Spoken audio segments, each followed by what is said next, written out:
नमस्कार श्रोताओं, मित्रों। मेरा नाम नंदिनी श्रीवास्तव है और आज मैं फिर आप सबसे रूबरू हूँ सिटी अपडेट के इस अनूठे कार्यक्रम के साथ। आपकी बात नंदिनी के साथ।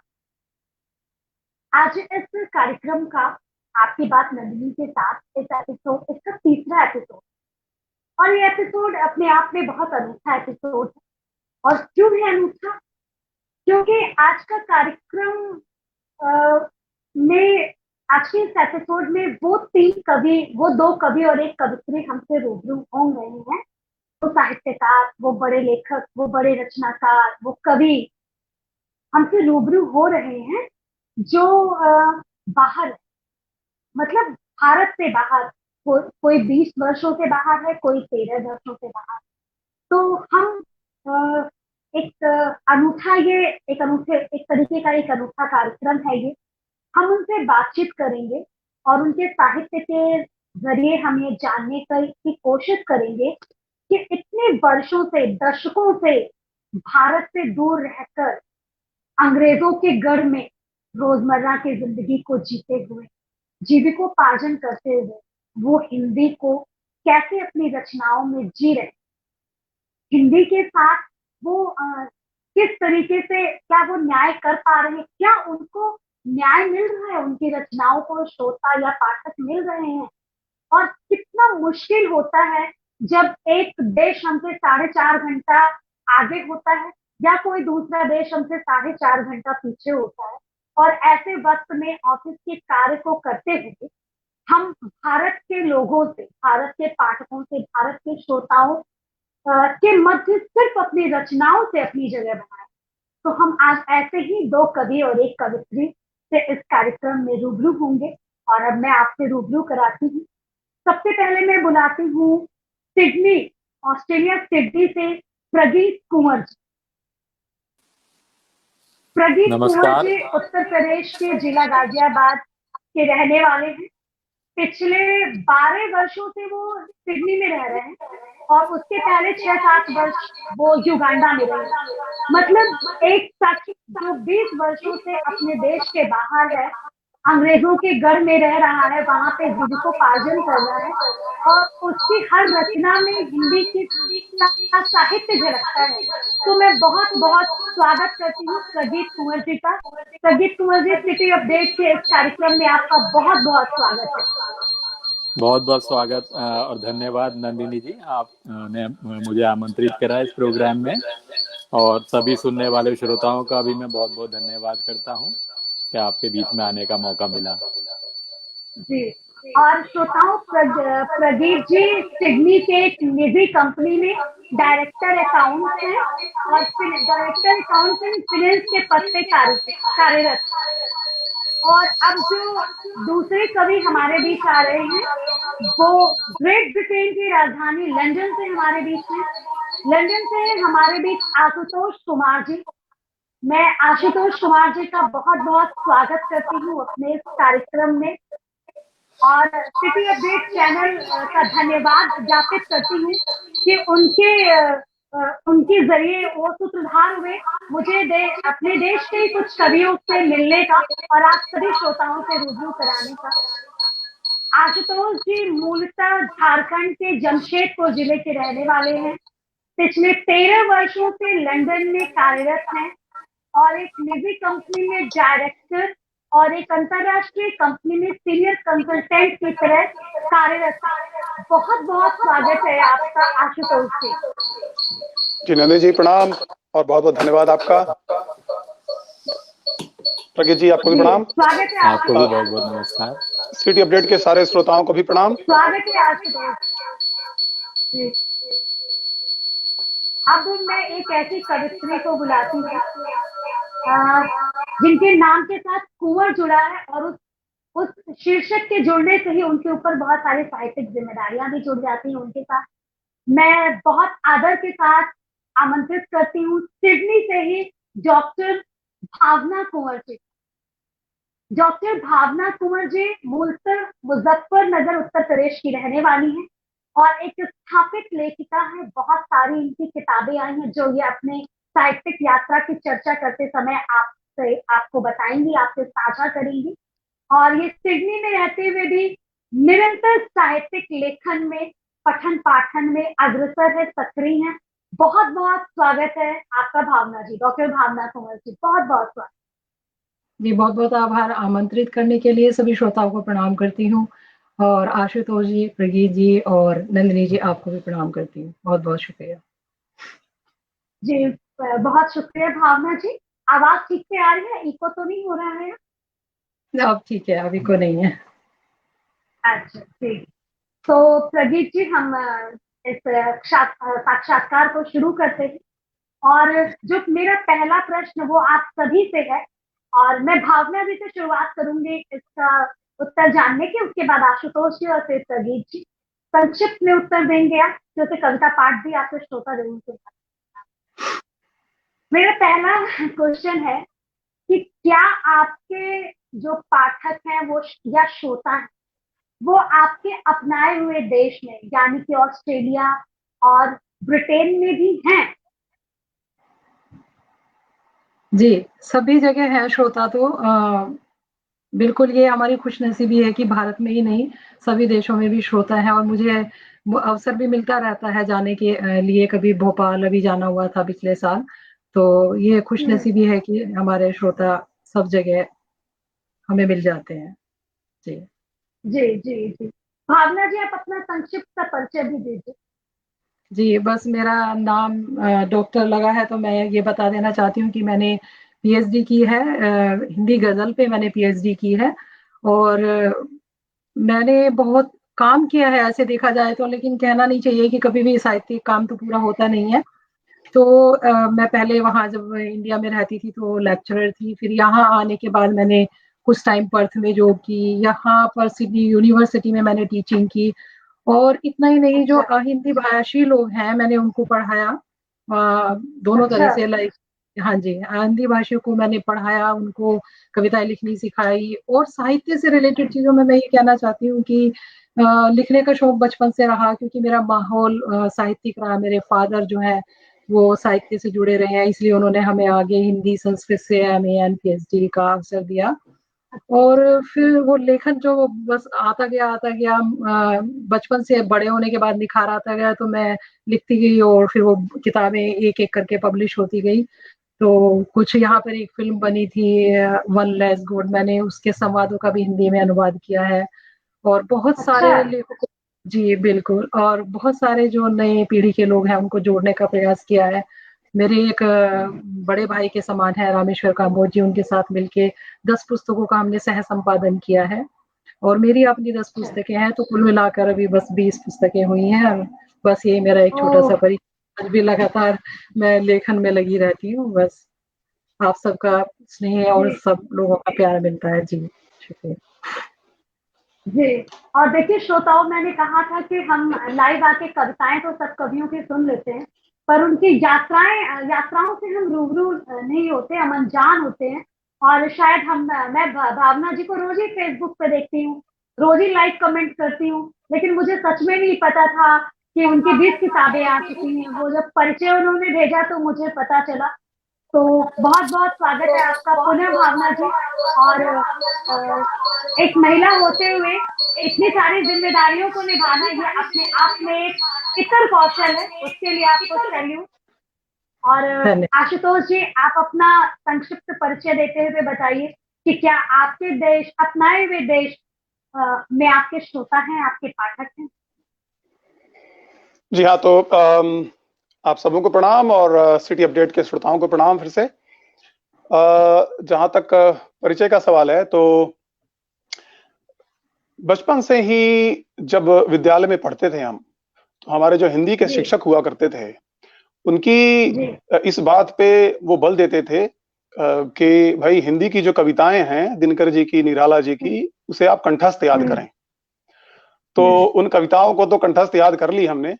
तो उसका फायदा हमें ये हुआ कि हमारे अंतर मन में कहीं ना कहीं वो सारी कविताएं जो है अंकित हो गई। और पढ़ने में इतना अच्छा लगता था हमें कि हमेशा लगता था अरे कितना अच्छा लिखते हैं ये लोग, और हम भी कुछ ऐसा लिख सकते हैं क्या। लेकिन उसके बाद फिर आईआईटी इंजीनियरिंग वगैरह जो पता ही होता है, जो प्रेशर होती है विद्यार्थी जीवन में, तो सीरियसली लिखने को इतना उस समय तक लिया नहीं। फिर मैंने कराटे का प्रशिक्षण स्टार्ट किया। तो जब प्रशिक्षण शुरू हुई, मुझे याद है एक हमारी टूर्नामेंट थी अंधेरी वेस्ट मुंबई में, उसमें बॉम्बे था। तो ट्रेन से पूरी टीम 20-30 लोग जा रहे थे। तो अब भाई 2-2.5 दिन का सफर था वो, तो कैसे समय व्यतीत किया जाए भाई? तो लोगों ने कहा चलो कुछ शेर व शायरी हो जाए। तो मुझे याद है उन दिनों कभी कभी मेरे दिल में ख्याल आता है, तो ये मुझे कंठस्थ याद थी। तो दोस्तों ने हमेशा, दोस्त कहते थे भाई सुनाओ सुनाओ, तो मैंने वो सुनाई। हमारी टीम में जो लोग थे, तो उस बोगी में बैठे हुए एक हमारी टीम का हिस्सा नहीं था एक बंदा, उसने क्या किया कि भाई देखा कि शेर व शायरी चल रही है, तो उसने एक डायरी निकाली और उस डायरी से जो शेर पढ़े उसने, उसमें एक जो मुझे अभी भी याद है कि किसी को यहाँ मुकम्मल जहां नहीं मिलता, किसी को यहाँ मुकम्मल जहां नहीं मिलता, किसी को जमी नहीं मिलती, किसी को आसमान नहीं मिलता। तो ये सारे शेर जो सुने मैंने उस समय, मुझे लगा कि भाई ये जो गहराई है, ये बहुत बड़ी बात है। तो उस समय निदा फाजली जी की गजलें, अहमद फराज की गजलें बहुत सारी सुनाई उसने। तो उसके बाद मैंने डिसाइड कर लिया कि भाई कुछ तो लिखना है। तो फिर जब मैं वापस आया तो मैंने कविता लिखी, पहली कविता कैसा कराटे। तो हमारे ग्रुप में एक हमारे मित्र थे, उन्होंने कहा भाई ये कविता अच्छी है, इसे छपवाते हैं। तो पहली कविता दी एवेन्यू मेल जमशेदपुर में छपी थी, कैसा कराटे। तो सफर वहां से शुरू हुई। ठीक है। और जहां तक श्रोताओं का प्रश्न है, ब्रिटेन में तो हमारी जो यहाँ कम्युनिटी है, कम्युनिटी में हर तरह के लोग हैं, दक्षिण भारतीय हैं, उत्तर भारतीय हैं। तो हम जब भी किसी दिवाली के फंक्शन में, होली के फंक्शन में मिलते हैं, तो लोगों का ही आग्रह रहता है भाई कुछ सुनाओ, कुछ सुनाओ, कुछ सुनाओ, कुछ नया लिखा है तो सुनाओ। तो श्रोता तो मिल जाते हैं, लेकिन हाँ, भारत की तरह नहीं। बिल्कुल। तो ये मेरा संक्षिप्त परिचय। यही प्रश्न मैं प्रदीप जी से भी इसका उत्तर जानना चाहूंगी, उनके परिचय के। जी जरूर। मेरा छोटा सा परिचय तो ये है कि मैं जिस परिवार में मेरा जन्म हुआ, तो मेरे पिता श्री डॉक्टर कुंवर बेचैन, जो आप सब लोग जानते ही हैं, साहित्य में अक्सर ही कोई साहित्य से जुड़े हुए लोग होंगे जो उन्हें नहीं जानते होंगे।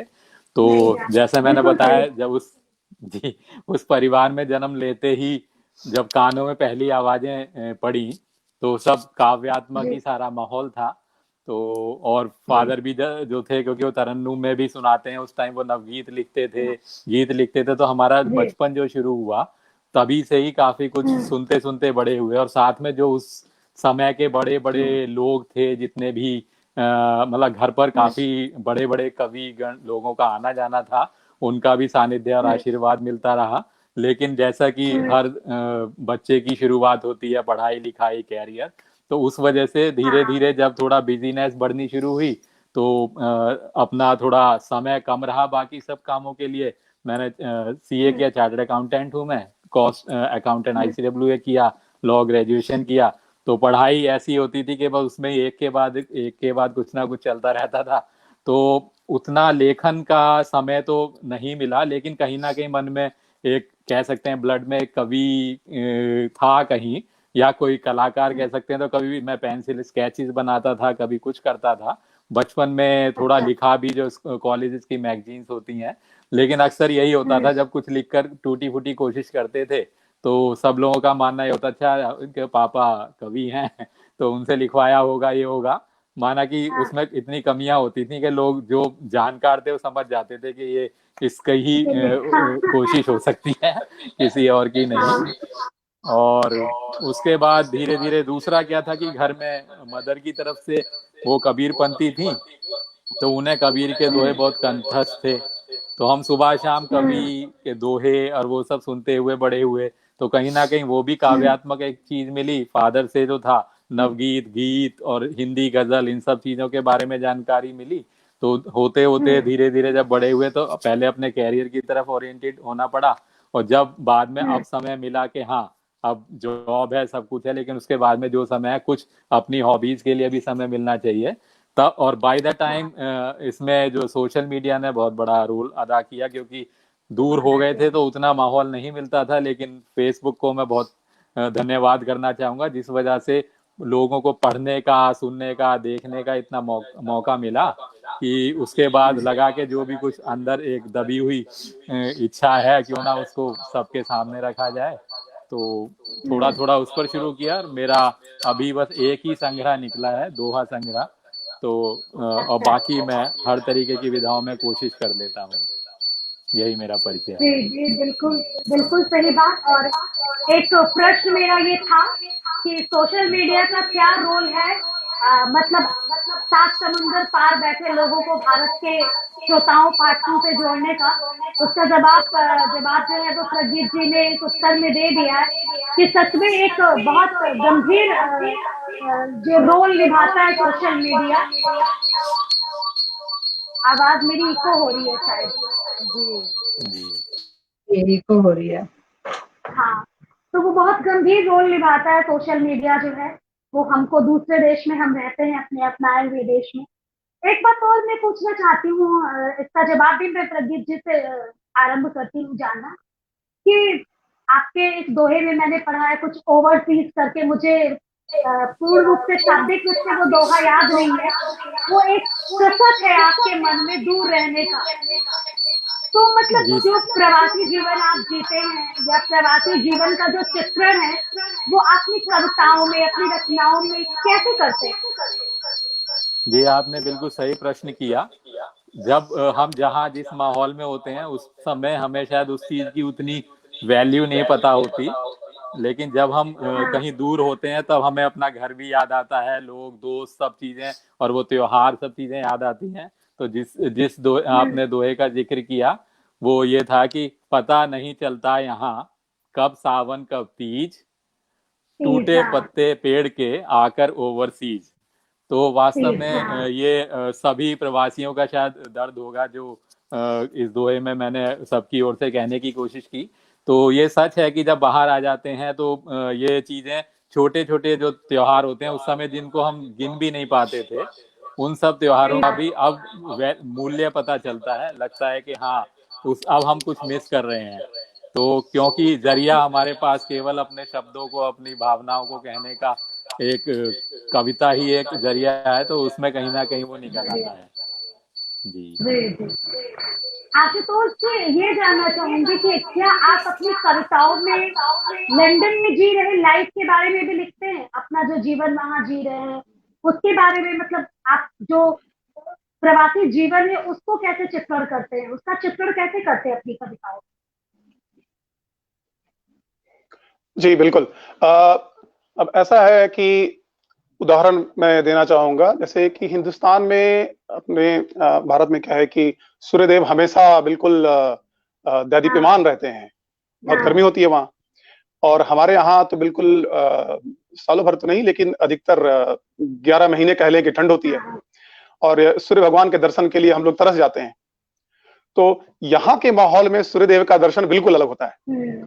तो इस चीज को मैंने पंक्तियों में कैसे डाला कि न जाने क्यों हर चेहरा बदला सा लगता है, न जाने क्यों हर चेहरा बदला सा लगता है, सूरज तो वही है पर ढला सा लगता है। तो यहाँ का सूरज हमेशा ढला सा लगता है, आपको कभी भी नहीं लगेगा कि सूर्यदेव बिल्कुल सर पे हैं। और दूसरी बात कि हिंदुस्तान में थे तो इतनी गर्मी होती थी कि हमेशा सोचते थे कि अरे कहीं छांव मिल जाए, किसी पेड़ के तले, किसी मतलब एसी में बैठे रहें, कार में भी अगर सफर करें तो भाई एसी चलनी चाहिए। अब यहाँ होता है कि लगता है कि भाई थोड़ी सी धूप मिल जाए। तो उसे कैसे मैंने डाला पंक्तियों में कि जिंदगी की राह में कहाँ चैन और सुकून बरसते हैं, जिंदगी की राह में कहाँ चैन और सुकून बरसते हैं, कल छांव को तरसते थे आज धूप को तरसते हैं। तो ये अगर आप हिंदुस्तान में कहेंगे आज, जी, तो हिंदुस्तान में अगर आप कहेंगे कि आज धूप को तरसते हैं तो लोगों को लगेगा क्या कह रहा है ये, क्यों धूप को तरस रहा है ये। लेकिन अब यहाँ यूके में प्रवासी जीवन में हम धूप को तरस रहे हैं अभी। तो ये, और उसके बाद हमारे जो बोरिस जॉनसन जी हैं, वो मैंने अभी कुछ दिनों पूर्व एक बिहारी कनेक्ट कम्युनिटी ग्रुप के लिए लाइव सेशन किया था, तो उसमें हास्य कवि सम्मेलन था वो। तो उसमें मैंने यहाँ के हमारे जो पीएम हैं बोरिस जॉनसन साहब, तो उनके ऊपर मैंने एक हास्य कविता लिखी थी। तो खैर, तो ही कहना मतलब कि जो यहाँ के माहौल है, यहाँ के माहौल के हिसाब से मैं कोशिश कर रहा हूँ कि चीजों को अपनी कविताओं में उनको समाहित किया जाए, चित्रण करें उनका। जी जी भावना जी, एक प्रश्न है कि भारत में कवियों के पास बहुत ज्यादा मंच है, गोष्ठियां हैं, श्रोता हैं, और क्या मन में कभी एक कसक रहती है कि काश मैं अपने देश में होती तो आज सच में रूबरू होती, हम भी गोष्ठियों में जाते। अब ये लॉकडाउन है तो हम लाइव की परंपरा से आपको सुन पा रहे हैं और आप भी सुना पा रहे हैं। तो क्या इसका इसका मतलब कुछ कसक मन में है कि काश काश हम भारत में होते तो कुछ सुलभ श्रोता हमें होते, हम गोष्ठियों पे जाते, मंचों पर जाते। जी, नंदिनी जी देखिए, मैं इस बारे में कुछ ऐसा कहना चाहती हूँ। मेरी सोच थोड़ी-सी अलग है कि जब हम भारत में थे, गोष्ठियाँ तब भी होती थी। ये बात अलग है कि इस वक़्त में कुछ ज़्यादा हो रही हैं, कि अब तो हर जी। जगह सुनने को आता है, पहले इतना नहीं होता था। हम्म। लेकिन भारत में रहते हम्म। हुए पता नहीं क्यों मैं बस लेक्चरर थी डिग्री कॉलेज में, फिर भी उतना वक़्त नहीं निकाल पाती थी कि मैं कुछ लिख सकूँ। और उतना नहीं लिख सकती थी। जब से मैंने बाहर आना, लाइक 20 साल के करीब हो गए हैं, तो मुझे बड़ा हम्म। सरप्राइज होता है कि 20 साल और 20 किताबें। इंडिया में हम्म। रह मेरी सारी किताबें, जो 20 की 20 किताबें, वो मेरी यहाँ से पब्लिश होनी शुरू हुई हैं। लिखती तब भी थी, डायरियों में अच्छा। पड़ा हुआ है। अभी मतलब मटेरियल मेरे पास होगा, मेरे लगभग 10 किताबों का। लेकिन मैं थोड़ा-सा लिखने में ये बिलीव करती हूँ कि लिखना लिखना नहीं, रचना होना चाहिए। तो हम्म। जैसे कि आपने भी पूछा ये कि गोष्ठी में जाना, ये मैं बिल्कुल भी मिस नहीं करती, क्योंकि मेरा ज़्यादातर जो है लिखने की तरफ ध्यान ज़्यादा जाता है और अच्छा लिखने की हम्म। तरफ जाता है। जैसे ही मैं अब यहाँ ऑस्ट्रेलिया में आई हूँ, तो लोगों को पता ही नहीं है कि मेरी इतनी किताबें हैं। और जैसे कहते हैं छुपा हाँ। रुस्तम टाइप के, अब ये ज़ूम और ये सब आ गया है, तो लोगों ने ढूँढा, अरे ये तो सब इनको बुलाओ और ये सब। गोष्ठियाँ यहाँ भी होती है, हम्म। लेकिन वो चीज़ मैं बिल्कुल मिस नहीं करती हूँ। हाँ, इतना ज़रूर मन में थोड़ा रहता है कि जैसे हम यहाँ बाहर हैं, थोड़ी गोष्ठियाँ यहाँ पे थोड़ा हों, लोगों में हो कि जुड़ाव-सा हो, एक-दूसरे की इंटरेक्शन कविताएँ। हो। हाँ। जी, जी, वो ज़रूर जी। मुझे लगता है, लेकिन वहाँ रहते हुए वो एक कसक तो नहीं है। हाँ, वहाँ ना रहने की जो कसक, दर्द, पीड़ा, दुःख, जो चीज़ें हम पीछे छोड़ आए हैं, वो ज़रूर मेरी किताबों में, मेरे हाइकुओं में, वो मेरी रचनाओं में ज़रूर वो सब उभर के आता है। उसको तो हम ख़ैर नहीं कर सकते, क्योंकि मेरा भारत महान, ऑफ़ कोर्स हमारे रिश्ते, हमारे प्यार, वो सब तो हम बहुत मिस करते हैं। सही बात है, वो तो मूल। प्रदीप जी, जी। आपको भी कुछ ऐसा ही लगता है या कुछ इतर लगता है इससे? जी, एक बार फिर दोहराएंगे आप? आपको भी ऐसा ही लगता है? आपको भी कुछ, आप भी भावना जी की तरह मिस नहीं करते, या आपको लगता है कि नहीं मैं मिस कर रहा हूँ सब चीजों को? जी नहीं, ये सच बात है, क्योंकि वहाँ रहते हुए इतनी व्यस्तता होती थी। एक तो जो प्रोफेशन ऐसा चुन लिया था, रात दिन का पता नहीं था। वहाँ भी प्राइवेट जॉब में था, मैं मोदीज में जॉब करता था, हम्म। तो सुबह जाने का टाइम होता था, शाम को आने का टाइम नहीं होता था। हम्म। शनिवार तक 6 दिन का, जब यहाँ तो 5 दिन का हफ्ता होता है, 2 छुट्टियां मिलती हैं बहुत समय, और अपने हिसाब से हम प्लान कर सकते हैं। लेकिन हम्म। वहाँ चाह कर भी बहुत मुश्किल होता था, जबकि घर में पिताश्री का हमेशा इतना Exactly. फ्रीक्वेंट आना जाना होता था, और दिल्ली और इधर भी प्रोग्राम्स होते थे, और चाह कर भी हम्म। हम सब में नहीं जा पाते थे। गिने चुने कोई स्टूडियो में प्रोग्राम है तब लालच होता था, जाते हैं। लाल किले पर है तो उसमें जाएंगे, तो बड़ा चूज करना पड़ता था। और इसी तरह जो गाजियाबाद में भी, अब जैसे भावना ने कहा कि उस टाइम इतना ज्यादा माहौल नहीं था, माना कि हमारा शहर बहुत परिपक्व है, उस काव्यात्मक अभिरुचि के काफी साहित्यिक लोग रूप हैं, में, हाँ। साहित्यिक बहुत ही मतलब समृद्ध है उस हिसाब से। लेकिन हम्म। उस समय भी ये होता था कि जो गिनी चुनी गोष्ठी होती थी, और वहीं कोई इनविटेशन आया भी, पता चलता था उस टाइम हमारा दिल्ली जाना है, ट्यूशन है, सुबह जाना है, रात को आना है, तो अक्सर चाहकर भी कर नहीं पाते थे। तो बाहर आने के जी। बाद वो चीज मिस तो फिर भी नहीं हुई, क्योंकि तब भी इतना जुड़े हुए नहीं थे। और हम्म। जैसा पहले आपने और हमने अभी जिक्र किया कि सोशल मीडिया, उसके जरिए जरूर ये लगा कि हाँ, अब सब लोगों से जुड़ने का एक साधन, एक मंच मिल गया है। और यहाँ का भी, जैसे ऑस्ट्रेलिया की बात की, तो यहाँ लंदन में जैसे आशुतोष जी बता रहे हैं, वहाँ बहुत ही ज्यादा रिच वो है हिंदी के सारा कुछ, जो हाँ, बहुत पहले हिंदी से एक है। मंच स्थापित है। यहाँ सिडनी में या पूरे हम्म। ऑस्ट्रेलिया में भी आप देखें तो बहुत पुराना इतिहास नहीं है। तो यहाँ जो भी है, हम सब लोग साथ साथ ही आए हुए कुछ लोग हैं, और जो एफर्ट्स होते हैं वो शहर शहर तक सीमित होते थे, अब थोड़ा सा सिडनी से मेलबर्न, मेलबर्न से ब्रिस्बेन, इस तरह से अब धीरे धीरे लोगों में जुड़ाव होना शुरू हुआ है। तो अब यहाँ पर भी उसी तरह का माहौल दोबारा से जन्म लेने लगा है। तो हमें आशा है कि आगे आने वाले समय में जो अभी भी हम हल्का मिस करते हैं उतना यहाँ नहीं होगा, हमें उस तरीके का माहौल मिलेगा। लेकिन जैसे भावना ने कहा, जरूर भारत को मिस करना हमेशा ही रहना है।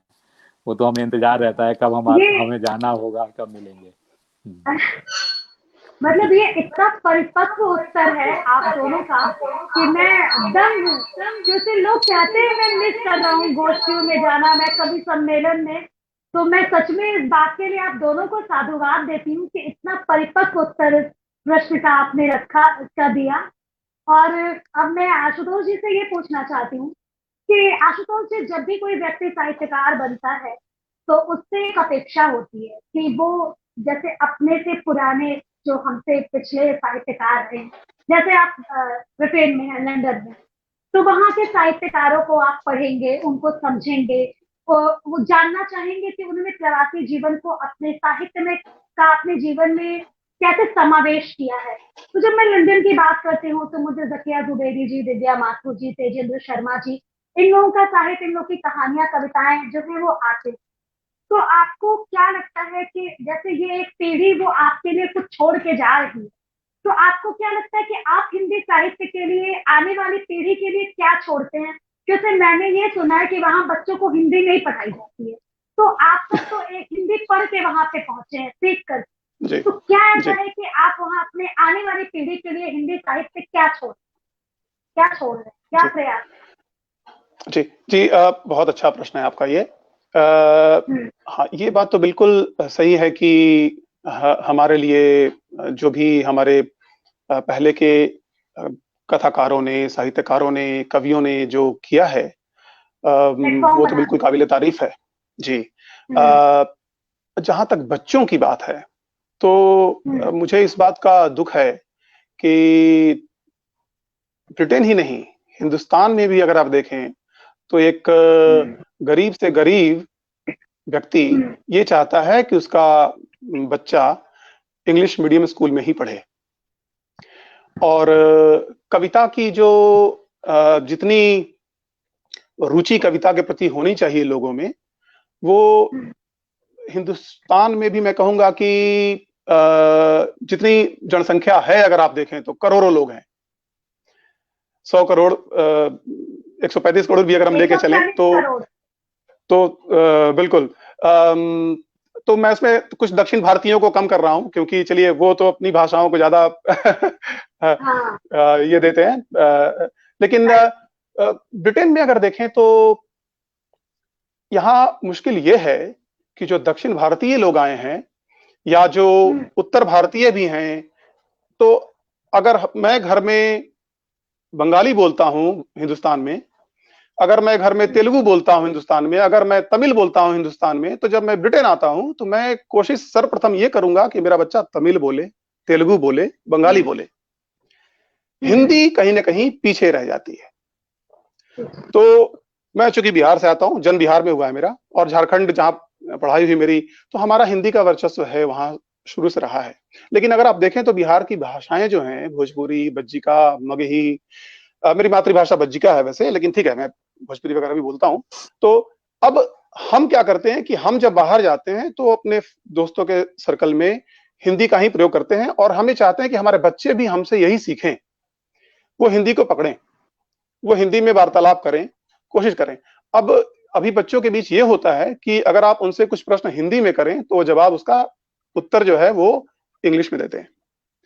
तो मैंने बहुत सारे अपने मित्रों को भी इस चीज पे बहुत उनको पुश किया, एक तरह से बहुत मैंने जोर डाला कि भाई कम से कम ये करें हम कि घर में तो कम से कम हिंदी बोलें, क्योंकि बच्चे कुछ बाहर में हिंदी बोलने से वो शर्माते भी हैं वो। तो ये हमारे लिए बिल्कुल एक चैलेंज है कि बच्चों को कैसे हमें हिंदी देनी है, क्योंकि अभी तक ये ही रहा है कि जो लोग हिंदुस्तान से यहाँ आए हैं वही साहित्यकार हैं, वही साहित्य रचना करते रहे हैं। तो हमें वो नई पीढ़ी तैयार करनी है। जी, तो हमें वो नई पीढ़ी तैयार करनी है। और अभी बहुत लोग बहुत अच्छे कार्य कर रहे हैं इस क्षेत्र में, जैसे कि बहुत लोग मंदिरों में यहाँ पर हिंदी सिखा रहे हैं, कुछ ऐसे ग्रुप्स भी हैं जो कि ऑनलाइन ट्रेनिंग दे रहे हैं, तो लोग काम कर रहे हैं यहाँ पे, और हम आशा करते हैं कि भविष्य जो है वो अच्छा होगा। तो भावना जी, क्या ऑस्ट्रेलिया में भी कुछ ऐसा माहौल है, आप कुछ ऐसा चाहेंगी करना कि आने वाली पीढ़ी या मतलब हम ये नहीं कह रहे वहां जन्म लिए बच्चे, अब जी एक्चुअली क्या हम एक उम्र को पहुंच चुके हैं। अब यहाँ पे जो नौकरी करने जा रहे हैं वो तो 20-25 साल की उम्र के ही होंगे। उसमें भी किसी को लेखन में रुचि होगा, वो सर्च करेंगे कि वहां पे कोई प्रदीप कुंवर है, कोई भावना कुंवर है, जो इस साहित्यिक परंपरा को 2 पीढ़ियों से लेकर के आगे बढ़े। तो जी आपको क्या लगता है कि आप कुछ करना चाहिए या कुछ करने की सोच रही हैं आने वाली पीढ़ी के लिए? जी, बिल्कुल। देखिए, यहाँ पर सबसे पहले जो हिंदी ऑस्ट्रेलिया में शुरू हुई थी, माला मेहता है हुँ, यहाँ पर, जिन्होंने ये स्थापित की, मैं ये कहना चाहूँगी। उन्होंने एक स्कूल खोला, हुँ, अब तो उनके मतलब एक स्कूल के साथ-साथ एक सैटरडे क्लासेस भी होती हैं और वो लगातार मतलब संस्कृत का भी एक स्कूल खुला है यहाँ पर, तो मैं सारा क्रेडिट तो ख़ैर उन्होंने शुरुआत की है, ऑफ कोर्स माला मेहता जी ने हिंदी को लाए हैं यहाँ पर। तो यहाँ अब हुँ, ये कोशिश चल रही है, हर बार जब भी मीटिंग होती है, अब 15 अगस्त होता है, 26 जनवरी पे मीटिंग भी होती है, हम लोग जाते हैं हुँ, काउंसिलेट में, हम लोग भी कविताएँ मतलब हम लोग कविता पाठ करते हैं क्योंकि अब हम बड़े लोगों में आने लगे, बड़े एज वाइज़ बड़े मैं लोग। कहना चाहती हूँ, नहीं है। हाँ, हाँ, मैं तो उस एज में आने लगे हैं, तो हम उस तरह से पाठ करते हैं, लेकिन देखिए इतना मतलब कमाल है कि जो एक ही स्कूल नहीं है, अब तो यहाँ हर स्कूल में करीब-करीब बहुत सारे स्कूलों में हिंदी आ चुकी है। और सबकी ये जी, कोशिश रहती है कि मतलब जो सैटरडे या संडे होता है उसमें वो स्कूल में उनको सिखाया जाता है, हिंदी सिखाई जाती है और बच्चे कविताएँ करते हैं, बस उनको छोटी-छोटी कविताएँ सिखाई जाती हैं। जब ये प्रोग्राम हुँ, होते हैं 15 अगस्त या 26 जनवरी पे तो वो बच्चे बड़े इतनी अच्छी-अच्छी कविताएँ सुनाते हैं, फ्लैग होस्टिंग होती है उसको लेके तो मतलब वंदे मातरम गाते हैं, जनगण मन इतना अच्छा उनका प्रोनाउंसिएशन होता है कि मतलब देख के प्राउड फील होता है और उसके साथ-साथ जैसे कि मैंने कहा कि मेरा तो टीचिंग का ही रहा है शुरू से इंडिया में मैं टीचिंग करती थी एंड युगांडा में भी हुँ, मैंने टीचिंग किया, वो हिंदी में सिखाती थी और भी सब्जेक्ट्स कराए। यहाँ आने के बाद भी ये रहा कि जो अहिंदी भाषी हैं उनको कैसे लाइक न्यू माइग्रेंट जब हम यहाँ पर थे तो न्यू माइग्रेंट सेंटर में मैंने ऐसे ही क्योंकि जब हम जॉब के लिए भी मतलब जद्दोजहद कर रहे थे, फिर भी जॉब लगने हुँ, के बाद भी तो मैंने क्या किया कि मैं न्यू माइग्रेट सेंटर में मैंने ऐसे ही फ्लायर बनाए और पब्लिश किए कि मैं हिंदी पढ़ाना चाहती हूँ, नए जो भी नई पीढ़ी है, बच्चे हैं, आप 3 साल, 4 साल के बच्चे से शुरू करके 15-20 साल के बच्चे जो भी पढ़ना चाहते हैं, तो हमने काफ़ी सिडनी में उनको फ्लायर्स को मतलब डिस्ट्रीब्यूट किया। लोग आए, जुड़े, उनकी मम्मी आती थी कि वो हिंदी बोलती हैं हमारे बच्चे को, जैसे कि अभी आशुतोष जी ने कहा कि उनसे हम हिंदी में कोई बात पूछते हैं, तो उनका जवाब इंग्लिश में जी, होता था। तो ये स्थिति थी, तो हुँ, हमने वो शुरू किया। मैंने काफ़ी साल तक मतलब काफ़ी सालों मैंने उसको पढ़ाया। उसके बाद क्या है हुँ, कि वो जगह-जगह मतलब एक जगह पे हम 2-3 साल नहीं पढ़ा सकते, सेंटर के बाद मैंने 1-2 स्कूलों में और फिर ऐसे ही फ्री में हिंदी बच्चों को पढ़ाई। हुँ, उन्होंने फिर मुझे फिर से उन्होंने कॉन्टैक्ट किया, उन्होंने मेरे घर आना शुरू किया, क्योंकि एक क्यूरियोसिटी रहती है लाइक हाँ, हमारे बच्चों को हिंदी आनी चाहिए, ये पेरेंट्स चाहते हैं। और मेरे तो इतने प्यारे-प्यारे स्टूडेंट थे कि मुझे तो ये ताज्जुब होता था, वो कहते थे कि मैम आपने जो हिंदी बाल कविताएँ भी मैंने लिखी हैं, जो मेरी बुक पब्लिश हुई है, कि वो हमें दीजिए, हमें अच्छा, वो पढ़ना है।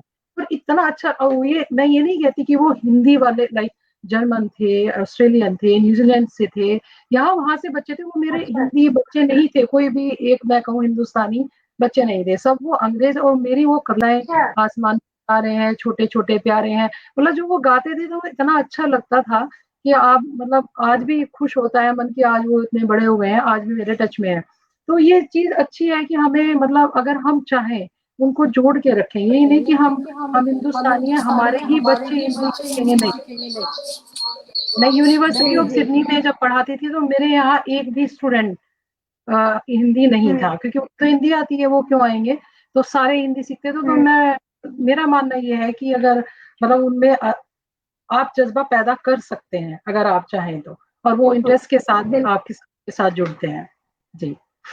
बहुत परिपक्व उत्तर इसका भी और सच में हुँ। बहुत ये जो है बड़ा काम है, बहुत पुण्य का काम है कि इस तरीके से आप हिंदी के प्रति लोगों को जागरूक कर रहे हैं। एक प्रश्न और आशुतोष जी मैं पूछना चाहूँगी और इसका जवाब मैं आपके बाद प्रदीप जी से भी जानना चाहूँगी कि लंदन भारत से 4.5 घंटा पीछे, ऑस्ट्रेलिया भारत से 4.5 घंटा आगे।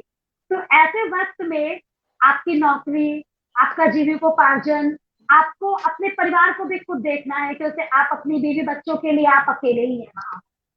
इट माइट बी कि कम्युनिटी है, वो सब ठीक है।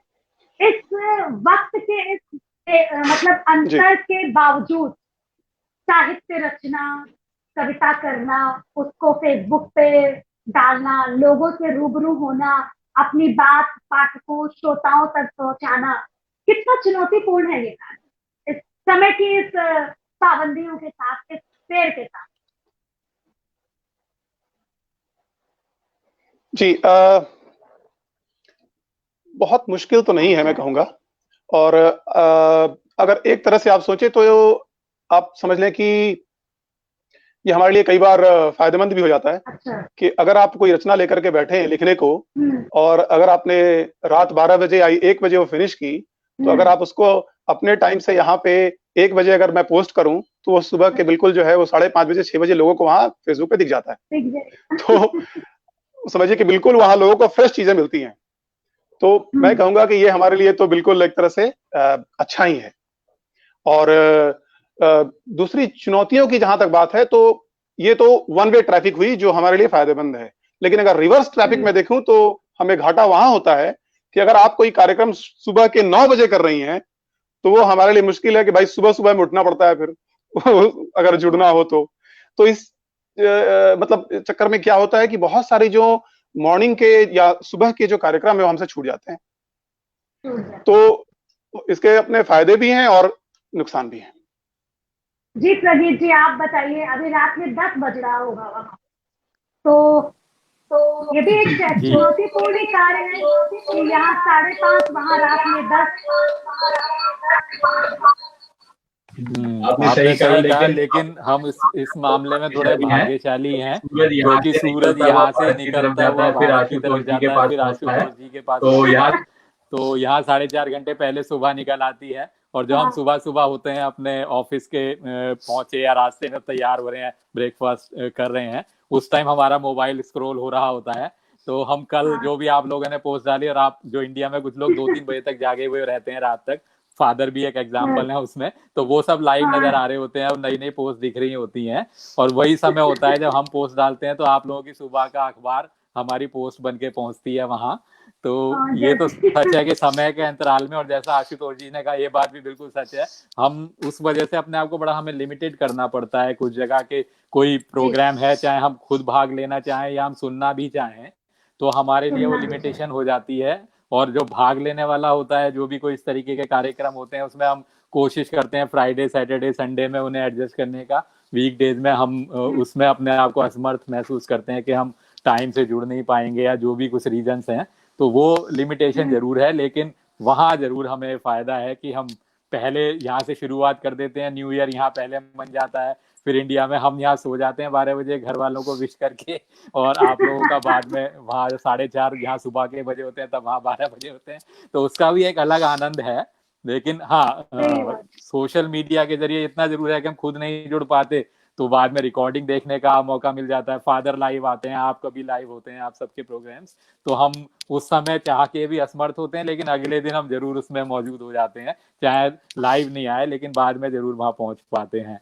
तो ये चैलेंज, जैसे आशुतोष जी ने भी कहा, भावना अभी पहले बता रहे थे, तो ये सच है, चैलेंजेस भी हैं, लेकिन कुछ उसमें एंजॉयमेंट भी है। कहीं कुछ जगह में हम उस चीज को उस तरीके से उसका आनंद लेते हैं। तो हर फायदे नुकसान दोनों ही हैं। सही कहा आपने। हाँ, हर सिक्के के 2 पहलू होते हैं, फायदा भी है और नुकसान भी है। एक बात और मैं पूछना चाहूंगी भावना जी से, उसके बाद मैं आशुतोष जी के पास आऊंगी कि भावना जी, ये बड़ा पर्सनल सा क्वेश्चन है, आप चाहिए तो इसको प्रदीप जी को ट्रांसफर कर दीजिएगा, बाकी बाद में जो हाल उनका घर में होगा वो जाने। कि पति पत्नी अगर दोनों कवि हैं, तो पति पत्नी अगर दोनों कवि हैं तो फायदे भी हैं, उसके नुकसान भी हैं। अब जैसे मैं कोई कविता लिखती हूँ तो मुझे मित्रों का मुंह देखना पड़ता है कि भाई ये अच्छा है। कभी कभी होता है एक शब्द के हेर फेर से ही गजल बहुत अच्छी हो जाती है, इफेक्टिव हो जाती है, या दोहे में जो को कर दो तो वो अच्छा हो जाता है। जी, तो मतलब इसके क्या फायदे हैं और क्या नुकसान? देखिए, नुकसान तो मैं खैर बाद में सोचती हूँ, पहले मैं फायदे आपको बता देती हूँ कि सबसे बड़ा फायदा तो ये है कि आजकल आप भी देख रहे होंगे कि हम सभी जो भी साहित्य से जुड़े हैं, वो ये चाहते हैं कि साहित्य ना एक साहित्य हो, अच्छा हो, ये सब चाहते हैं। ये नहीं कि लिखने को है ना मशरूम की तरह लोग, मैं हाँ, शायद ज्यादा कह जाऊं तो मैं माफी चाहती हूँ, लेकिन ये सच है नहीं कि नहीं, बिल्कुल मशरूम सही की कह रहे तरह लोग है ना पैदा हो रहे हैं, मशरूम की तरह कविताएं बढ़ रही हैं। मैं आपको एक छोटा सा उदाहरण देती हूँ कि मैंने लाइक हाइकू पर जो मैंने आपको बताया कि मैंने हाइकू पर 2 किताबें लिखी हैं, तो अगर हो। उसमें मान लिया मैंने 100 हाइकू लिखे हैं, लेकिन मैंने कम से कम 5,000 लिखे होंगे, उनमें से मैंने 100 निकाले होंगे जो मुझे बेस्ट लगे। फिर मैंने एक बुक पब्लिश की, फिर दूसरी की। मेरे पास किसी ने ये कहा कि आपको तो मुझे हाइकू रत्न सम्मान से नवाजा गया था, तो लोगों ने कहा कि आप, और मैंने 4-5 किताबें जो हाइकू से दोका, ताका, चोका, जो ये जापानीज है, मेरा ज्यादातर काम इस पे रहा है, वो मैंने संपादित की है।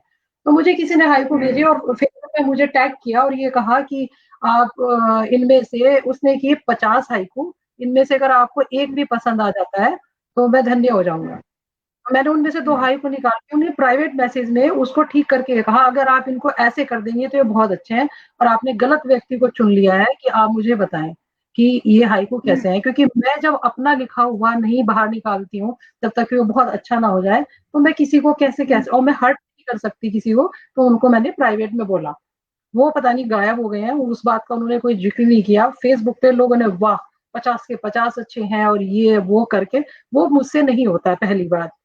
तो मुझे नहीं चाहिए ऐसे श्रोता, ऐसे साहित्यकार, मुझे भी नहीं बनना, शायद कोई भी नहीं चाहेगा कि यूं पैदा होते रहें और बस हमारा साहित्य नीचे जाता जाए। जो लिखा नीचे जाए जा। आपसे उसको लिखें, अच्छा रचे। मेरा और प्रदीप का क्या है कि जो आपने भी प्रश्न पूछा कि लाइक हम दोनों में क्या अच्छा और बुरा है, कि मैं कुछ भी लिखती हूँ, पहले तो यही कि जैसे एक की जॉब कर रहे हैं कि आपके 5 दिन तो जॉब के हैं, 2 दिन आपके पास है सैटरडे संडे।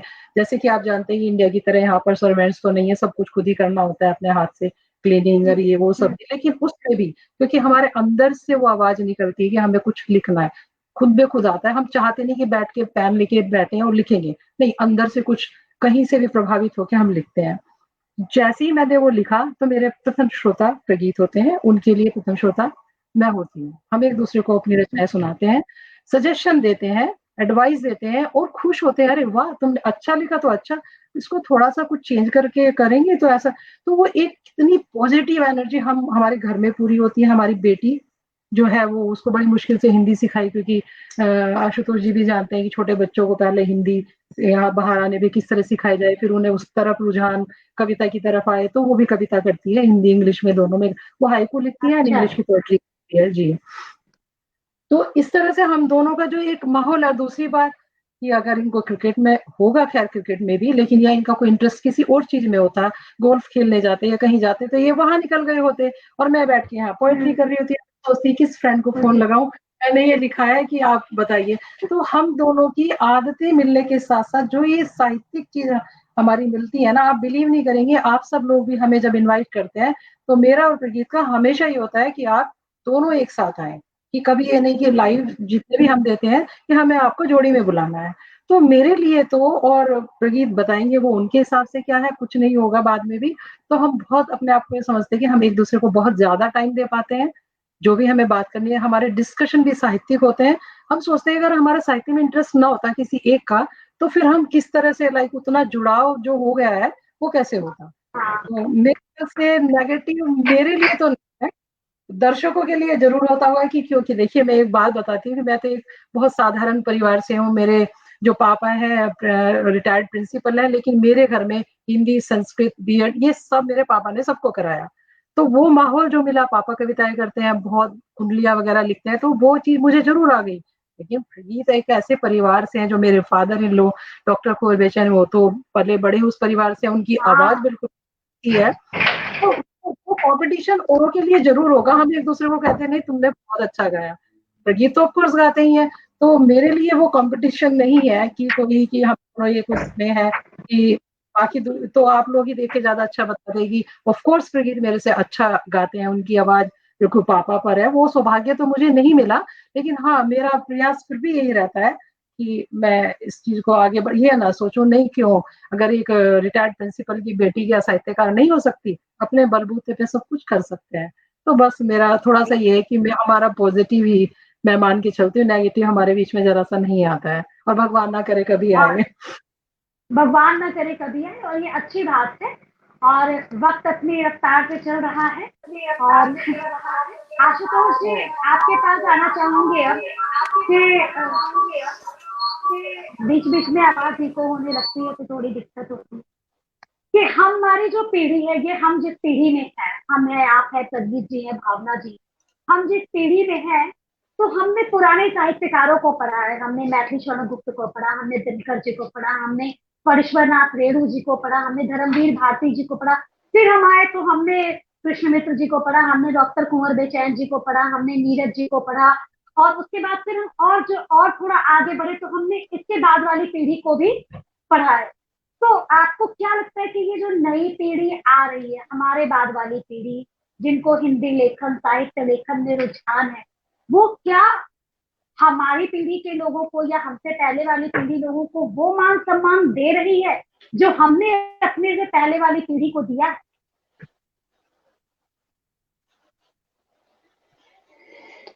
जी, बहुत अच्छा प्रश्न है आपका। जहां तक युवा पीढ़ी की बात है, तो जब कोई भी युवान होता है तो उसके अंदर जो उत्साह होता है, उसे ये लगता है कि वो दुनिया को जीत लेगा।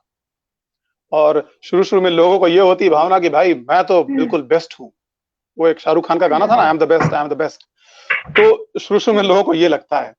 लेकिन कोई भी युवा कितना भी कह ले, सच्चाई यही है और यही रहेगी कि जितना अब तक लिखा जा चुका है, जो गालिब, मीर, साहिर लुधियानवी और हमारे हिंदी के निराला, दिनकर, जो नागार्जुन, जो इन लोगों ने लिख दिया है, कुंवर बेचैन जी, जो कुछ लिख दी, इन लोगों ने जो किया है अभी तक, युवा कितना भी कोशिश कर ले, वो इनको छू नहीं पाएगा। ये मेरा पर्सनल मानना है। छू नहीं पाएगा कि जो गहराई उनके लेखन में थी, अभी के युवा के लेखन में वो गहराई नहीं है, क्योंकि युवा अपनी ऊर्जा कहीं और खो रहा है और एक हद तक खो चुका है। सही। अब तो यहाँ भाई गली बॉय के गाने चलते हैं, है ना, क्या लेकर आएगा, क्या लेकर जाएगा। तो हमारे युवा अगर ये गाते हैं तो फिर अवार्ड भी जीत के ले जाता है। बिल्कुल। और तो विडंबना देखिए कि वो फिल्म फेयर अवार्ड जीत करके ले जाता है उस गाने की जगह तेरी मिट्टी में मिल जावा। ये दुर्भाग्य है, दुर्भाग्य। बिल्कुल। तो ये अब मनोज मुंतजिर जो हैं, हमारी पीढ़ी के कह लीजिए गीतकार हैं, कवि हैं, शायर हैं, युवा रचनाकार है। हाँ। जी। तो उनको मैं जरूर धन्यवाद ज्ञापन करना चाहूंगा कि कम से कम हिंदी फिल्मों में उन्होंने वो एक जो स्तर कहते हैं वो बना करके रखा है। तो मेरा ये मानना है कि युवा आज की और एक चीज क्या है कि जो युवा अभी जुड़ रहे हैं, मुझे लगता है कि वो स्टेज शो देख करके और दूरदर्शन पे जो कवि सम्मेलन होते हैं, जो वाहवाहियां होती हैं लोगों की, तो उनको लगता है कि चलो हम भी कुछ नाम कमा लेंगे, हम भी कुछ कर लेंगे। तो इस भावना से वो जुड़ते हैं। फिर उन्हें लगता है कि हम कुछ ऐसा लिख जाएं कि लोग बस वाह वाह वाह वाह करें लोग। और तो लेकिन जो गहराई है लेखन की, वो बिल्कुल दूसरी चीज है। और स्टेज पर जाकर के कुछ हास्य कविता सुना देना, कुछ फुहर चुटकुले कह देना और वाहवाही लूट लेना बिल्कुल अलग चीज है। तो मेरे हिसाब से युवा कभी भी हमारी जो पिछली पीढ़ी है उसको ओवरटेक नहीं कर सकता, क्योंकि हमारे अंदर वो सत्य तो नहीं रहा। ओवरटेक की बात नहीं कह रही, नहीं ओवरटेक की बात नहीं करी, मैं सम्मान देने की बात कर रही हूँ। वो उनका अध्ययन करेंगे। आजकल के युवाओं में अध्ययन क्षमता कम हो गई है। हमने बहुत पढ़ा, हमने मैला आंचल पढ़ा, हमने प्रेमचंद पढ़ा, हम सब पढ़े और हम आज भी पढ़ रहे हैं। हम अगर कुंवर बेचैन जी को पढ़ते हैं, हम अगर युवा में चिराग जैन जी को पढ़ते हैं, तो हम साथ में धर्मवीर भारती को भी पढ़ते हैं, कबीर तुलसी को भी पढ़ते हैं। पर आगे वाली पीढ़ी में अध्ययन की कमी मुझे लगता है कि कुछ हद तक कम है। जी बिल्कुल है, क्योंकि आप देखिए ना, अभी अगर इंग्लिश मीडियम में अगर एडमिशन लेना हो बच्चे को, तो आप समझ लीजिए कि पैदा होते ही जो है बच्चा वो बस्ता ढोना शुरू करता है। और क्या पढ़ता है वो? हिंदी तो नहीं पढ़ता है वो। पेरेंट्स की ये कोशिश होती है कि भाई बेस्ट से बेस्ट स्कूल में अगर मुझे अपने बच्चे की एडमिशन करानी है तो इंग्लिश में बिल्कुल टॉप करे, हिंदी पे ध्यान नहीं होता। हिंदी जब बच्चा पढ़ता ही नहीं है तो उसकी रुझान तो नहीं होगी। सही बात। तो लेकिन हाँ, अब क्या होता है कि जब जी मैं प्रगीत जी की तरफ आऊंगी क्योंकि 10-12 मिनट का वक्त है और आप सबसे कविता पाठ भी सुनना है। एक प्रश्न का उत्तर मैं प्रगीत जी जानना चाहूंगी कि नाम के साथ कुंवर जुड़ना कितनी बड़ी जिम्मेदारी, एक जिम्मेदारी का निर्वाह है मेरे ख्याल से, ये कितनी बड़ी जिम्मेदारी। जी, ये बात भी आपकी ठीक है कि जिम्मेदारी तो है, लेकिन साथ में मैं तो इसे अपना सौभाग्य मानता हूँ। और इतना बड़ा सौभाग्य है कि उस परिवार में जन्म लेने का मौका मिला और कुछ चीज ब्लड में आई, तो इसी वजह से शायद किसी और परिवार में होते तो, भावना का तो एक एग्जाम्पल है जो आप लोग हैं कि परिवार से यदि कहीं नहीं भी साहित्य है फिर भी आप साहित्य में जुड़ गए। हम तो बाय डिफॉल्ट उसमें आ गए क्योंकि जब घर में एक माहौल ऐसा मिला। तो ये सच है कि मैं उसे सौभाग्य मानता हूँ। और जहां तक दायित्व का सवाल है उसमें यह है कि हाँ, ये कोशिश रहती है कि जो गरिमा या जो उन्होंने अपनी जगह बनाई हुई है वहां तक पहुंचना तो बहुत मुश्किल है, वही सूरज को दिया दिखाने वाली बात। लेकिन हमसे इस तरह की कोई चूक ना रहे जो उनकी उस गरिमा पे अपने लेखन के जरिए कहीं भी किसी तरह वो एडवर्स इफेक्ट करे, इतना जरूर दायित्व अपने ऊपर हम रखना चाहते हैं। और ये भी रहता है कि जो अपनी मानसिकता, जो भी हम कह सकते हैं, जिस लेवल तक भी हम डेवलप्ड हैं, तो उस हिसाब से अपने 100% दे पाए लिखने में। और जिससे कि ये ना हो कि किसी भी तरह, और उनसे तुलना वाली बात तो कहीं कुछ होती ही नहीं है, लेकिन इतना जरूर है कि तुलना हाँ, की कभी बात ना कभी यदि उनके सामने भी वो अपनी पंक्ति जाए तो उन्हें ये ना लगे कि भाई तुमने क्या लिख दिया। तो इतनी कोशिश जरूर रहती है, तो उतना दायित्व अपना मानते हैं। बाकी तो ये सौभाग्य ही है, मैं सौभाग्य मानूंगा इसे। बिल्कुल भावना जी, मुझे लगता है कि आपका भी जवाब यही होगा कि कुंवर शब्द नाम के सामने जुड़ना अपने आप में एक सौभाग्य है और एक गुणवत्ता साहित्य के सृजन का दायित्व भी है। जैसा वो गुणवत्ता साहित्य हमें दे गए हैं, वर्षों तक, वो सदियों तक याद रहेगा, उनका साहित्य रखा जाएगा। तो पिछले बार वंदना जी भी आई थी तो उन्होंने बद्रा वाला गीत भी सुनाया था, मैंने उनसे स्पेशली कहा था। पर आज जो है, आप लोगों को सुनते, सिडनी और लंदन की बात करते करते वक्त इतना आगे बढ़ गया है कि मुझे लगता है कि यत्र नारीस्य पूज्यन्ते रमन्ते तत्र देवता, इसी श्लोक के साथ भावना जी से उनके कुछ हाइकू, कुछ जो भी वो कहना चाहे, 2-3 मिनट का काव्य पाठ, फिर आशुतोष जी और फिर सभी। जी ठीक है, मैं बिल्कुल समय नहीं लेती और एक छोटी सी गजल पेश करती हूँ। तो बिल्कुल मतलब बिल्कुल। कुछ है कि बदलने को पुराने में बड़ी ही देर लगती है, बदलने को पुराने में बड़ी ही देर लगती है, नए को आज पाने में बड़ी ही देर लगती है। और शेर देखिएगा, करी लंबा सफर पूरा इसी कोशिश में रहती हैं, करी लंबा सफर पूरा इसी कोशिश में रहते हैं, परों को फड़फड़ाने में बड़ी ही देर लगती है, बढ़िया बढ़िया से रहे। फड़फड़ाने में बड़ी ही देर लगती है। बहुत बहुत शुक्रिया। और एक शेर देखिएगा कि निभाने हैं अगर रिश्ते उन्हें तुम प्यार से सींचो, निभाने हैं अगर रिश्ते उन्हें तुम प्यार से सींचो, कि खोकर फिर से पाने में बड़ी ही देर बहुत बढ़िया। लगती है। बहुत बहुत शुक्रिया। और एक शेर और देखिएगा कि अगर नजरें मिला पाए तो कितनी बात हो जाए, अगर नजरें मिला पाए तो कितनी बात हो जाए, मगर नजरें मिलाने में बड़ी ही देर लगती है। और एक मेरा पसंदीदा शेर और कहती हूँ कि लगे जब घाव गहरे हो तो आंसू बह निकलते हैं, लगे जब घाव गहरे हो तो आंसू बह निकलते हैं, कर मुस्कुराने में बड़ी ही देर लगती वाह वाह। है, फिरो कर मुस्कुराने में बड़ी ही देर लगती है। और अंतिम शेर पेश करती हूँ कि अगर नीवे हो गहरी तो भले तुम लाख झटके दो, अगर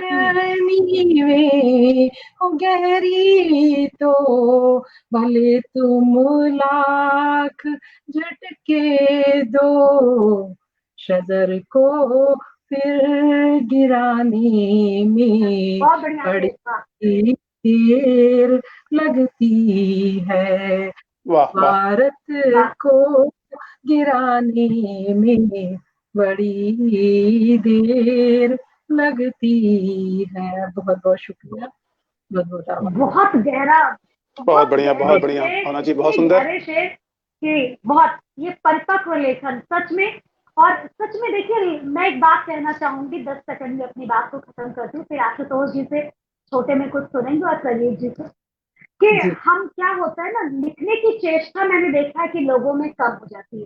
फेसबुक पे उन्होंने रचना डाला, 50 लोग आके कह दिए बहुत अच्छा, श्रेष्ठ, सिद्धहस्त, बहुत बढ़िया, राष्ट्रीय स्तर का। उसके बाद उनके पास पंख हो जाते और उन्होंने ना पढ़ना है ना सीखना है, और वो एक अपने अंदर पाल लेते हैं, अपने अंदर एक कोड, मैं इसको कहूंगी कि मैं बहुत अच्छा लिख रहा हूँ या लिख रही हूँ। मुझे 100 लोगों ने आके वाहवाही दे दी, उनको नहीं पता कि फेसबुक की दुनिया आभासी दुनिया है, ये यथार्थ से बहुत अलग की दुनिया। तो सच में लोग बिल्कुल सही कहा सुन रहे हैं, मैं कहना चाहती हूँ कि सच में सीखिए, कितना मतलब परिपक्व रचना। सैल्यूट भावना जी, मैं बिल्कुल सच कहूंगी, मैं झूठ बोलती भी नहीं और ना बोलूंगी कि पढ़ा है आपको सरसरी निगाह से पढ़ा है, लेकिन आज सच में लग रहा है कि अगर आप भारत में होती तो बहुत सारी कवित्रियों को आप भी सैल्यूट। ये चलिए, बहुत बहुत बहुत बड़ी बात है मेरे लिए, बहुत बहुत शुक्रिया। ये आप सबका स्नेह, बस थोड़ा सा माँ सरस्वती की कृपा, थोड़ा सा लिख लेती हूँ बस। बहुत बहुत बहुत अच्छा जी। आशुतोष जी जी, बहुत सुंदर भावना जी, बहुत अच्छा। 4 मिनट में तो बिल्कुल, मैं बिल्कुल समय नहीं लूंगा और रिपीट भी नहीं करूंगा। तो सुनिए कुछ पंक्तियां बस। तुम्हें अपने से हम कहाँ जुदा मानते हैं, तुम हमें काफिर, हम तुम्हें खुदा मानते हैं। जितना सोचा न था, ये हम देशभक्तों के लिए है, जितना सोचा न था उससे ज्यादा दिया है तूने, मेरे हमवतन तिरंगे को और ऊंचा किया है तूने। वाह, क्या क्या। दिलों में स्वार्थ नहीं, राष्ट्रवाद पल रहा है, दुनिया के नक्शे पर मेरा देश बदल रहा है। क्या। और आगे एक मतला एक शेर, हम वो परवाने नहीं जो गम की लौ में हैं जलते, यादें ही हमदम है अपनी, हम नहीं तन्हा हैं चलते। रहमत की होती बारिशें पर, किस्मत की चादर फटी, घर मिल जाता जो रफूगर, तो नहीं दर बदर भटकते। और एक मतलब और एक शेर, खुद को ऐ मोहब्बत तेरे नाम किया मैंने, कुछ तो दिल का भी एहतराम किया मैंने। सादा दिली आड़े आई जो फिर दोस्ती के, चुपके उसका तब कत्लेआम किया मैंने। इल्जाम भले मेरे ही सर डाल मुकद्दर तू, इल्जाम मेरे ही सर डाल भले मुकद्दर तू, तेरे हर दावे को नाकाम किया मैंने। क्या बात है, क्या बात है। बस, बहुत बहुत धन्यवाद। समय नहीं है। बहुत खूब। समय कैसे हो गया पता नहीं चल रहा है। हाँ बिल्कुल पता नहीं चल रहा है। और प्रदीप जी, आप कुछ दोहे या एक शेर, और मैं चाहूंगी कि आप बाबूजी का वो मतलब वो शेर जरूर सुनाए कि पूरी धरा भी साथ दे तो कुछ और बात है, वो मुझे बहुत प्रिय है। तो एक बार मैं जी आपसे भी सुनना चाहूंगी और अपना भी कुछ सुनाइए। जी, बहुत प्रेरणादायक पंक्तियां हैं उनकी, हम हमेशा वो गुनगुनाते हैं खुद भी। जी आपने जी। कहा हाँ। पूरी धरा भी साथ दे तो और बात है, पूरी धरा भी साथ दे तो और बात है, और तू जरा भी साथ दे तो और बात है। वैसे तो एक पांव पे भी चल रहे हैं लोग, वैसे तो एक पांव पे भी चल रहे हैं लोग, पर दूसरा भी साथ दे तो और बात है, पर दूसरा भी साथ दे तो और बात है। धन्यवाद। और अब मैं दो तीन अपने एक मतलब एक दो शेर सुनाता हूँ। समय नजर आ रहा है कि 1 घंटा हो चुका है, तो ज्यादा समय नहीं लूंगा, 1 आध मिनट जी में खत्म करूंगा। जी। जी और तहत में सुनाता हूँ, तरन्नुम का समय नहीं है। तो जी जी। चेहरे पे लिखा दर्द छिपा भी नहीं सकता, चेहरे पे लिखा दर्द छिपा भी नहीं सकता, जो दिल में है मेरे वो बता भी नहीं सकता, जी नहीं जो सकता। दिल में है क्या बात। मेरे वो बता भी नहीं वाह वाह। सकता। हाँ, और करती हैं जिन्हें देख के पीछा मेरी यादें, करती हैं जिन्हें देख के पीछा मेरी यादें, कदमों के निशा अपने मिटा भी नहीं सकता, कदमों के निशा अपने मिटा भी नहीं सकता। और देखिएगा, मुजरिम भी मैं ही खुद हूं और मुद्दई भी खुद, मुजरिम भी मैं ही खुद हूं और मुद्दई भी खुद, खुद। इंसाफ खुद को खुद ही दिला भी नहीं सकता, वाह इंसाफ खुद को खुद ही दिला भी नहीं सकता। और ऐसे तो मिट ही जाएगा सचमुच मेरा वजूद, ऐसे तो मिट ही जाएगा सचमुच मेरा वजूद, यूं दूध अपने उसूलों को हिला भी नहीं सकता, नहीं यूं अपने वाह। सकता। क्या उसूलों को बात। हिला भी नहीं सकता। धन्यवाद। और जागा है जब से मेरे ये अंदर का आदमी, जागा है जब से मेरे ये क्या अंदर बात। का आदमी, घर का भीतर आदमी। के आदमी को सुला भी नहीं सकता, भीतर वाह के आदमी को हाँ, सुला। क्या बात। बहुत बहुत वाह वाह। धन्यवाद। और आखिरी है, वाह वाह वाह वाह। जागा है, ओ सॉरी ये तो सुना चुका, बिगड़ी हो कोई चीज वो बन सकती है लेकिन, बिगड़ी हो कोई चीज वो बन सकती है लेकिन, बिगड़ी हुई है बात बना भी नहीं सकता, जी नहीं सकता। वाह और क्या बात। चेहरे का दर्द छिपा भी नहीं सकता, जो दिल में है मेरे वो बता भी नहीं सकता। तो इन्हीं वाह। शब्दों के साथ अपना विराम दूंगा मैं अपनी वाणी को। बहुत सारी बातें कहने को रह गई, वो पति पत्नी वाले पे मैंने आपका भी नहीं जाना। और क्या पता इसके लिए आप मुझे मेरी जो वाह वाह लिखते हैं मेरी पोस्ट पे आके लिखना भी छोड़ दे कि मेरी पत्नी से पूछ लिया, मेरे बारे में तो पूछा ही नहीं नहीं। तो वो तो कृपया ऐसा मत तो करिए। आपको पता है वैसे भी चुप मेरी रहना है, यहाँ भी चुप रहना है, तो अच्छा ही है। और उन्होंने मेरी हाँ जुबान को सही बात। अपनी जुबान से कहा है। और मैं भावना जी से भी एक बात कहना चाहूंगी कि आपको सुन के मन नहीं भरा।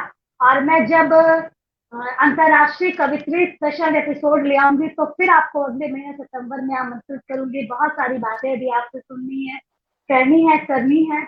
और एक नारी होने के नाते एक सॉफ्ट कॉर्नर है, इसका बुरा मत मानिएगा आप दोनों। बिल्कुल नहीं। और होगा मेरा, शुक्रिया। और अपने एक दोहे के साथ इस बात को खत्म करती हूँ और बताती हूँ उन सभी लोगों को जो अच्छा लिख पढ़ना नहीं चाहते और जो लिखते हैं उससे संतुष्ट हो जाते हैं और सोचते हैं कि हमने बहुत अच्छा लिख लिया है।